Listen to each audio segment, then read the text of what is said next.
Hello, good morning and good evening. Welcome to the Out of This Binary YouTube channel. My name is Pow Pow. If you're new here, we are a community channel. We have about 5 members right now, I believe. And what we do is we have a topic of the week, and each of us gives our thoughts, opinions, experiences on a particular topic, and then uh,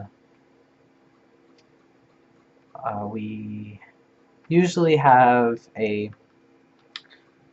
like a non-binary related topic one week, and then we alternate, and then the next week we talk about something fun or of our choice, or just kind of to break it up a little bit. So that's the lowdown if you're new. Uh, Today I'm going to talk about how I define my gender. This is going to be a little bit longer of a video. I'll give like a short answer, and then I will also talk about like my history with how I define my gender, basically. So the short answer is that I don't like to define my gender too much. I do use umbrella terms like genderqueer, non-binary, and trans some of the time, but um, if you ask me, like, on an average day, if you ask me how I identify, I just say that I'm me and this is like who I am or whatever, and that I choose not to define my gender too much. I would say, like, on the gender spectrum, I fall somewhere between masculine and feminine. There are definitely um, things about me that are more feminine and things that are more masculine about me.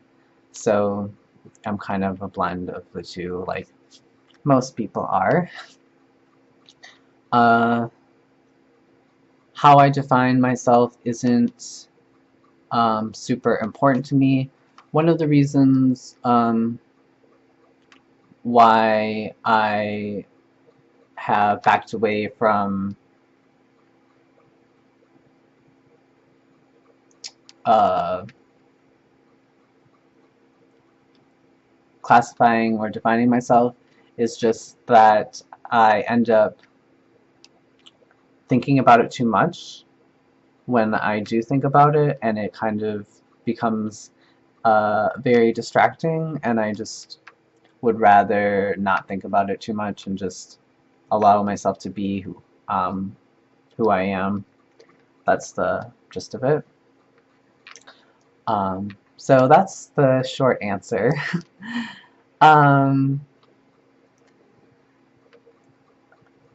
but I have gone through different periods of my life where I experimented with my gender in different ways and defined myself in other ways um, than I do now.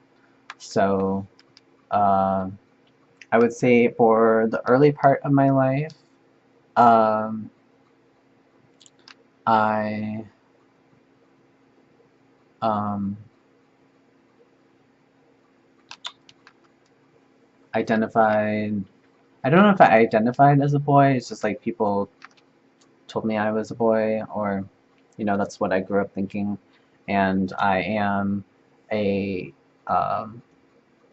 my sex is male. I was uh, assigned male at birth, or biologically male, however you want to say it. I I tend to be not super PC or use like the appropriate ways of explaining or defining things, so that's just me. Um, Uh, so I grew up being socialized as a boy, basically.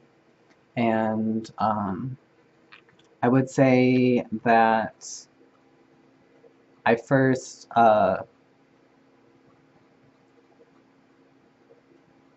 wanted to be something else other than um, a, a guy, like around elementary school times. I remember that I have specific memories surrounding playing soccer, and that I didn't want to be like one of the guys. I didn't want to be like a boy, I guess, back then. But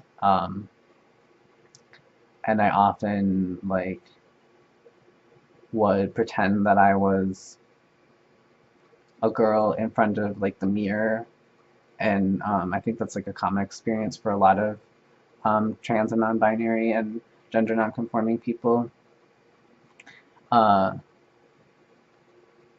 oh, I forgot to mention that this is going to be kind of like an all over the place video, I feel like, because I these days I will also say that I'm uh, gender non-conforming um, to describe myself, because I would say that I do a lot of things that are atypical of what most men um, or women do. So I kind of use that. But back to like growing up. So I didn't have access to language that involved the terms like non-binary or trans or things like that until maybe um, I think it was probably around like 2007, I think, is when I was first introduced to the pronouns they and them to describe someone. And when I heard this, I was like, oh, this totally makes sense to me. Like, I can get with this, I can use this. But I didn't label myself as non-binary. Then I actually used the word queer. And so that was a term that I really liked because, and I know it can be a slur for some people, but for me it was something that was very helpful at the time because I didn't have to define um, myself. And this kind of goes into like sexuality a little bit because well, gender is not sexuality, but I was in the process of understanding where I was with my sexual identity. And so during this period of my life, this was my late teens, so I was like 19 at the time. Um, I actually encountered these terms going to a LGBT youth center in the city that I lived in.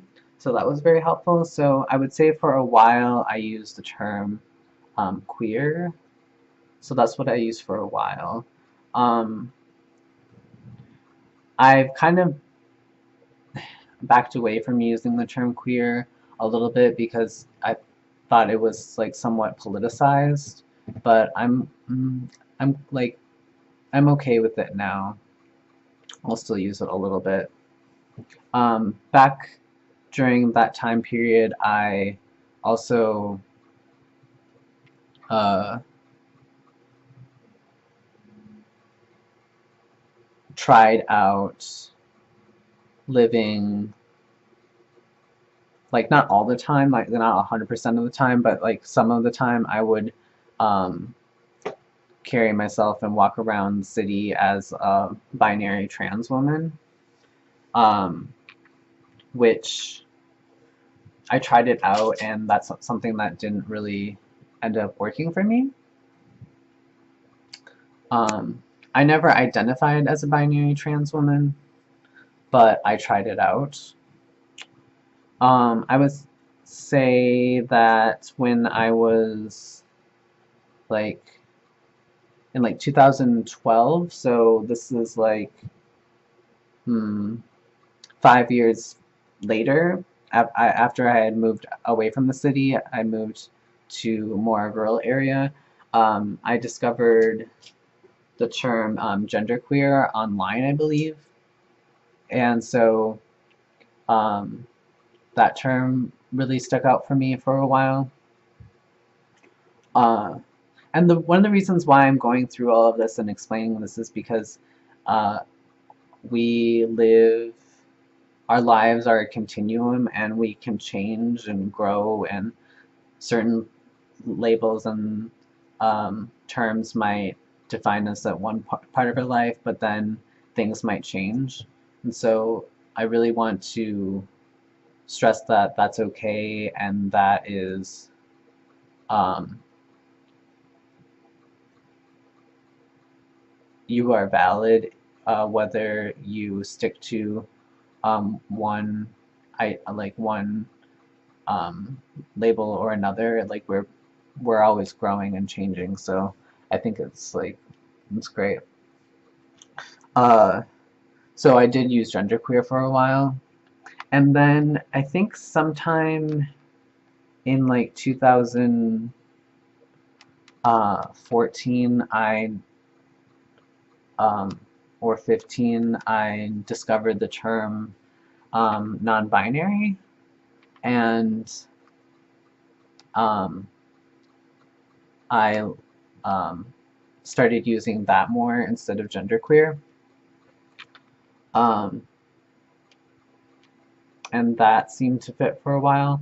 And then there was a period, like sometime like a year and a half ago, where I was having like doubts about my gender, and I thought that I might be cisgender. Well, I'm definitely not cisgender, but I did have some time where I was um, having like doubts about my gender. Um, and uh, that brings us, and then I actually took a break from this channel too when I um, was going through that time period of um, I don't think I ever identified as cis, but I like was questioning whether I was or wasn't.